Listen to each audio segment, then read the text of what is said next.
Assalamualaikum warahmatullahi wabarakatuh. Kembali lagi bersama Bu Anissa untuk pelajaran informatika kelas 7. Hari ini kita akan belajar mengenai perangkat lunak atau software.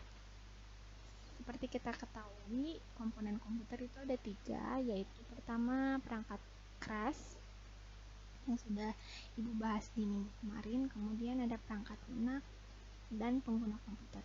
Sekarang kita akan belajar mengenai perangkat lunak. Apa itu perangkat lunak? Perangkat lunak adalah kumpulan beberapa perintah yang dieksekusi oleh mesin komputer dalam menjalankan pekerjaannya. Kalau perangkat keras itu sesuatu yang bisa dilihat dan dipegang, ini kebalikan dari perangkat keras. Perangkat lunak itu yang ada di dalam komputernya, seperti aplikasi untuk membuat dokumen, kemudian antivirus, game, dan lain-lain itu masuknya ke perangkat lunak. Jenis-jenis perangkat lunak ada 3. Yang pertama ada sistem operasi, kemudian ada bahasa pemrograman, dan paket. Oke, yang pertama kita ke perangkat lunak sistem operasi. Kalau di komputer kita itu ada yang namanya Windows. Nah, Windows itu adalah salah satu contoh sistem operasi. Sistem operasi itu yang mengendalikan dan mengkoordinasikan kegiatan sistem komputer. Kalau di komputer ada contohnya sistem operasi Windows, Unix, dan Linux. Kalau di smartphone pasti anak-anak semua udah punya smartphone ya. Ada yang berbasis Android, iOS, dan lain-lain. Nah, Android, iOS itu disebut sistem operasi seperti itu ya. Nah, di sini ada contoh-contohnya lagi. Beberapa contoh sistem operasi yang pernah ada Windows, iOS, Android, BlackBerry, dulu ada yang namanya BlackBerry ya, Windows Phone, dan lain-lain.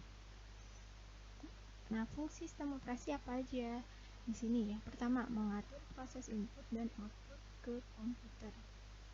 Pokoknya segala sesuatu yang terjadi di komputer itu akan dikendalikan oleh sistem operasi. Ada input, misalnya ada input suara, outputnya suara. Siapa itu yang ngatur? Sistem operasi. Lalu mengatur ruang memori. Dan yang ketiga, mengatur ruang penyimpanan di hard disk. Kemudian yang ketiga, yang kedua ya. Yang kedua ada perangkat lunak bahasa pemrograman. Nah, di sini bahasa pemrograman itu apa sih, Bu? Nah, aplikasi itu dibuat dengan bahasa pemrograman. Bahasa pemrograman adalah program yang digunakan untuk menerjemahkan instruksi-instruksi yang ditulis dalam bahasa pemrograman ke dalam bahasa mesin agar dimengerti oleh komputer. Kalau kita taunya aplikasi itu tahu jadi ya, tapi dalam pengerjaan pembuatan aplikasi itu menggunakan bahasa pemrograman. Nah, ini contoh-contoh dari bahasa pemrograman ada Java, PHP, MySQL.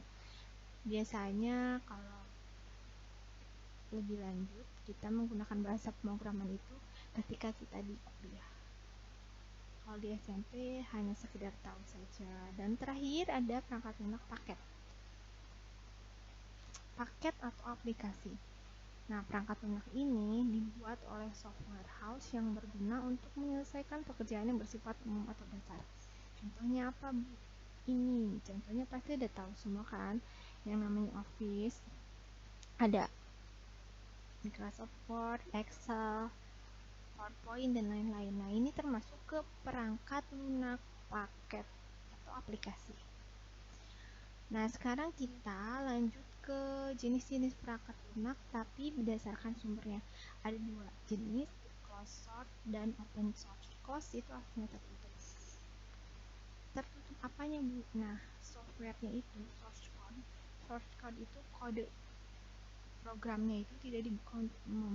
Bahasa pemrogramannya, codingannya itu tidak dibuka untuk umum. Kebalikannya dari closed source, open source itu terbuka untuk umum kode programnya. Jadi Si pengembang memang sengaja untuk membuka kode program agar bisa dipelajari, bisa diubah, bisa dikembangkan lebih lanjut oleh yang lainnya. Kemudian ini contoh dari sistem operasi open source ya. Ada Linux. Linux itu ada bermacam bentuknya. Ada Ubuntu, Red Hat, dan lain-lain. Nah, Android juga termasuk sistem operasi open source. Kalau yang closed source apa Bu contohnya? Windows itu closed source ya, karena kita nggak bisa ngapa-ngapain sama sistem operasinya. Kalau Linux itu kita bisa ubah-ubah dan kita bisa pelajari. Lanjut ke jenis perangkat lunak berdasarkan lisensi. Ada freeware, artinya free itu kan artinya gratis. Jadi perangkat lunaknya itu memang gratis, nggak berbayar, tanpa batasan waktu. Pokoknya enak banget ya pokoknya. Contohnya Photoscape, Smadap, Winamp, dan lain-lain. Yang kedua ada shareware. Dia gratis, tapi tapi ada keterbatasan fitur-fitur tertentu. Gak semuanya gratis.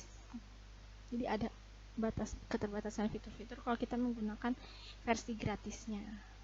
Ini contoh-contohnya ya, ada WinRAR, IDM, CorelDRAW. Kalau kita pakai CorelDRAW versi gratis pasti ada keterbatasan fitur-fitur.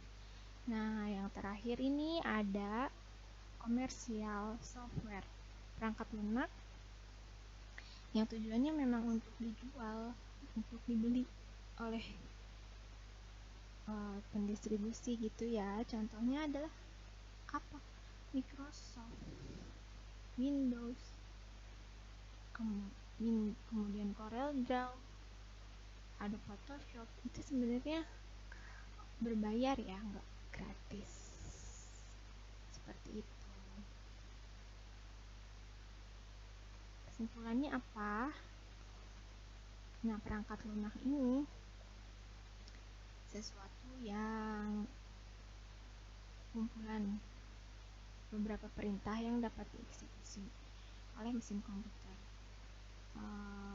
Coba Ibu ini flashback dulu ya ke perangkat keras supaya ada perbandingan antara perangkat keras dan perangkat lunak.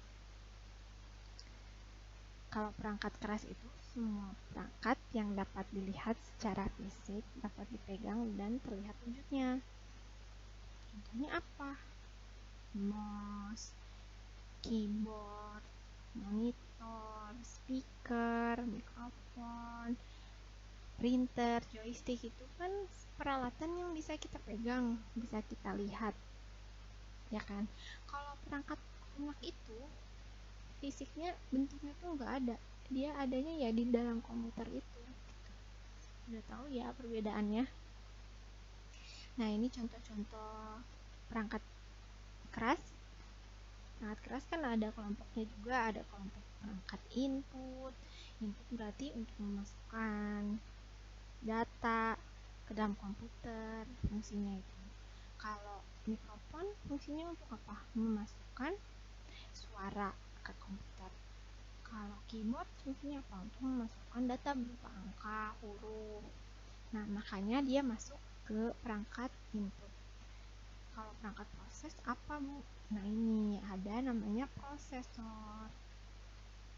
Prosesor merupakan otak dari komputer. Seperti manusia ada otaknya. Nah, komputer juga ada otaknya, namanya prosesor.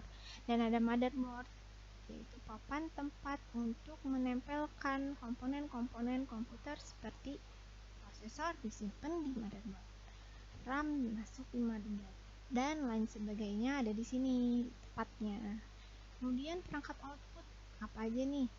Ada monitor fungsinya untuk apa? Menampilkan. Berarti dia kan mengeluarkan, menampilkan. Nah, masuknya ke output. Printer, speaker, dan storage ini ada hard disk, CD and DVD, dan flash drive.